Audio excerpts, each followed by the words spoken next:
Movement বাংলাদেশের আয়োজন ফিলিস্তিনের গাজায় সংঘটিত গণহত্যার প্রতিবাদে মার্চ ফর গাজা শিরোনামে এক বিশাল বিক্ষোভ সমাবেশ করা হচ্ছে।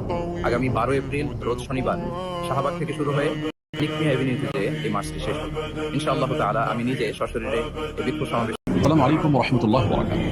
আসছে 12 এপ্রিল শনিবার বিকেল শাহবাগ থেকে মানিক মিয়া অ্যাভিনিউ পর্যন্ত অনুষ্ঠিত হতে যাচ্ছে ঐতিহাসিক মুভমেন্ট মার্চ ফর গাজা। এটি হচ্ছে ফিলিস্তিন সলিডারিটি মুভমেন্ট বাংলাদেশ। ইনশাআল্লাহ বিক্ষোভে আমি শামিল থাকবো।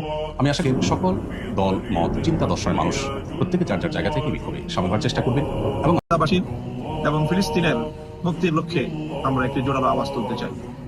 সলিডারিটি মুভমেন্টের পক্ষ থেকে আগামী 12 এপ্রিল শনিবার বিকেল 3টায় মানিক মিয়া অ্যাভিনিউ পর্যন্ত এক সর্বদলীয় মানবতার বিশাল প্রতিবাদী মিছিল হবে।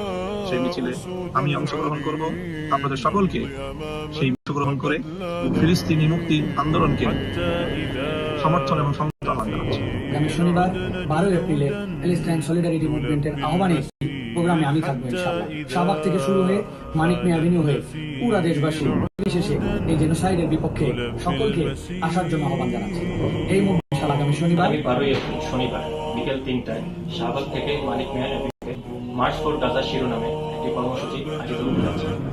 আসুন আমরা চলাচলের মানুষ এই বিক্ষোভ মিছিলে অংশগ্রহণ এবং ফিলিস্তিনবাসীর প্রতি পুরো বিশ্বকে জানিয়ে আমরা আগামী 12 এপ্রিল রোজ শনিবার শাহবাগ থেকে মানিক মিয়া অ্যাভিনিউ মার্চ ফর গাজাতে আমরা অংশগ্রহণ করছি। আমি নিজে অংশগ্রহণ করব এবং আপনাদেরকে আহ্বান জানাচ্ছি দলমত নির্বিশেষে প্যালেস্টাইন সলিডারিটি মুভমেন্ট যেই